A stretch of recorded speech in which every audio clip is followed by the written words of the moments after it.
If you hood educated, I'm glad you made it. Allow me to unfold my knowledge, wisdom, and understanding from a hood brother's point of view to all of you, here, there, and everywhere. Now check me out. Charleston White had made a big mistake. I'm talking about a huge mistake. And he believed in his mind that Anthony Dewberry was the same Anthony Dewberry from when they was young guys, right? And what I mean by that is this right here. Charleston White believed that Anthony Dewberry would crash out for him. That's the only reason why he really had Anthony Dewberry around him, if you ask me. And the reason why I say that is because from my understanding and all the reports that I'm getting from down there in Texas, Anthony Dewberry is a stumped down gangster.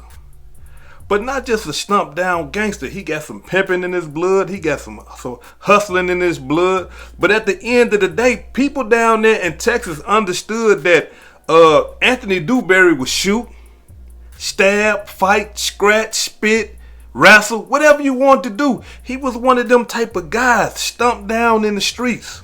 You see what I'm saying? And Charleston White understood that. And Charleston White's nature is to use and abuse people. And he believed in his mind that, okay, yeah, I'm coming up in this YouTube thing. I'm coming up in this internet thing.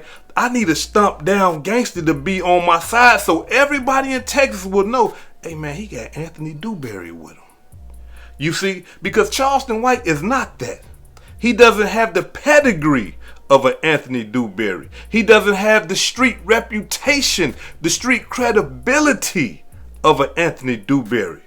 And he understood in his mind, if I got Anthony Dewberry on the side of me, at least the people down here in Texas will understand that I got some real backing. You see what I'm saying? I got some real security with me. And I can take Anthony Dewberry around the world with me and he will crash out. But he was sadly mistaken.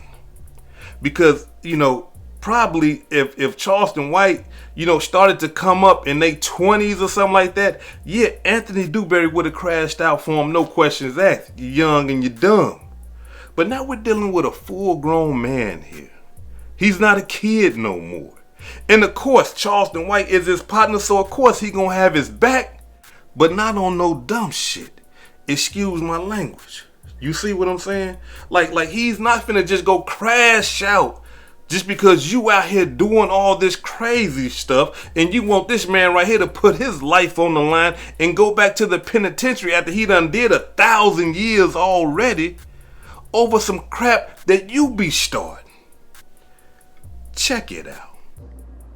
When you start talking about motherfucker dead loved ones, and when you start talking about niggas, mamas and daddies and shit like that, my nigga, you don't know what they mind at.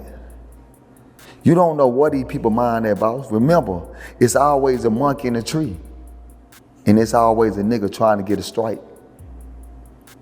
Every time I roll with Charleston, nigga, and anybody will tell you, anybody that ever booked Charleston, they'll tell you.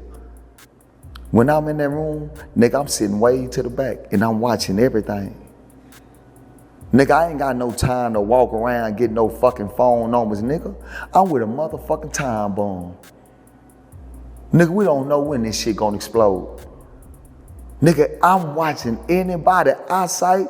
I'm watching niggas' moves. I'm watching fingers. I'm watching who texting. I'm watching everything, nigga.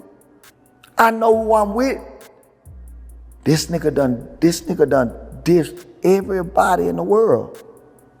And nigga, we don't got no security. Nigga, we ain't even got no stick on us.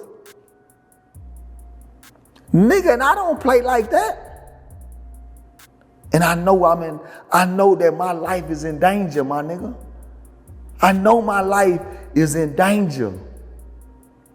Who the first person you think they'll get if they start to make a hit? Keep it real.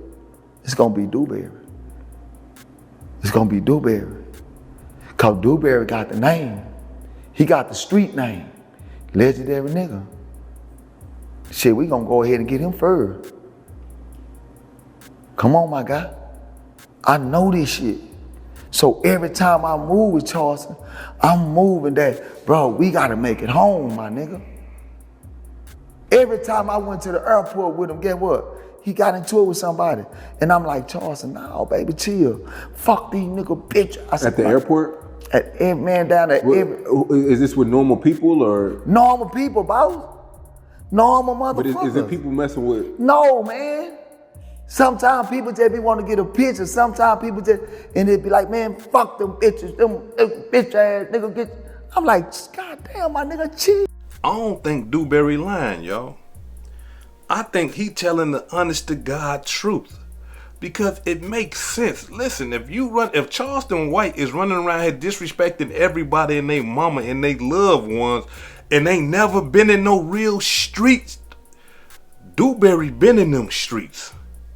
He possibly done seen people killed, shot, and I'm talking about life, hanging for small things. And so he understand that, wait a minute, man, you done disrespect somebody's mama, you done disrespect somebody dead loved ones, you talking crazy to everybody. Man, we can die at any time. And being that I'm the stomp down gangster out the crew, they gonna get me first. Because they already know what I'm gonna do. They gonna knock me down first, you gonna be secondary. Then they go and get you. Because Dewberry understand, listen, if they knock me down, Dewberry, if they knock him down, Charleston White is not finna do nothing for Dewberry. Charleston White ain't finna go suit up and boot up and get in that field and get his get back for him. You understand? But Dewberry would do that for Charleston White.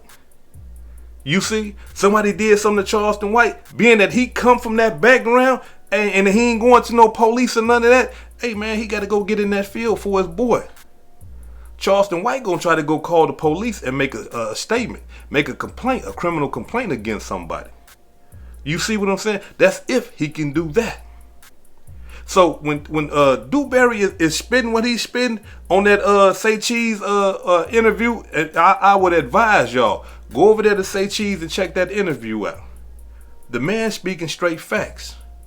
Because one thing that we got to understand this right here, y'all.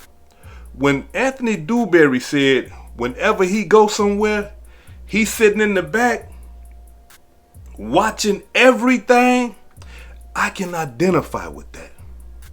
And any guy that come from them streets that understand that their life can be taken at any time, they can identify with that. Because that's what you got to do, especially if y'all ain't got no pistol. If y'all ain't got no real security around y'all, especially you gonna be sitting back like, man, watching everything, watching people text. You might say, why are you watching people text? Because that's how people locations get dropped. Hey man, Charleston White at the club right now, man. Come and get Charleston White. Hey look, he by himself. He ain't got no security or nothing. They lacking. You see? So he watching everything because he understand that, hey man, look, my life in danger just for being around this fool. Just for associating myself with him. My life is in danger. You see? And Charleston White understood that, but he didn't give a damn. He don't care. Because for some reason, he really think in his mind that he is untouchable. And that's sad. That's real sad. Because everybody that thought that they was untouchable ended up dead, shot, stabbed, hurt, harmed. Everybody. And even for those that are stumped down gangsters. Look, let me say something.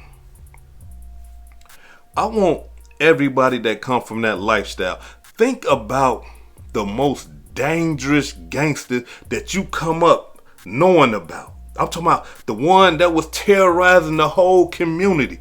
Think about him. Is he alive or is he dead? You see? 9 times out of 10, the most dangerous guy that you came up with is gone now. He's dead. If he's not in the penitentiary, he's dead.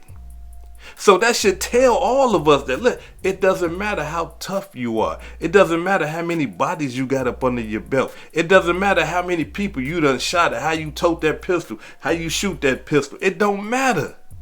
It's always somebody out there that's tougher than you. And if it's not the person that is tougher than you, it is the person that you least expected. And that's the one that gets you. You see what I'm saying? So, Dewberry did himself a great service. When Charleston White started disrespecting him, and we gonna get into those videos, but when Charleston White got to disrespecting him and all that old type of stuff, and saying he outgrew Dewberry, man, listen, he done did that man a service. Because Dewberry hanging with him, he already knew his life was on the line. But he continued to put his life on the line because of his loyalty to his homeboy. Only for his homeboy to turn around and stab him in the back. Cold-blooded demonstration. Now, let this be a lesson to everybody. Look, you can be down with somebody, right? I'm talking about stomp down loyalty to this person. And this person still will use you and abuse you and will turn their back on you like you ain't nothing. And then you got to sit back and think and say, damn, what if I'd have lost my life for this person? What if I'd have ended up in the penitentiary for this person? What if I'd have got shot, paralyzed, or harmed in any type of way for this person? Only for them to turn around and be disloyal to me. Listen, to all the brothers out there, young and classic, loyalty is a good thing, right?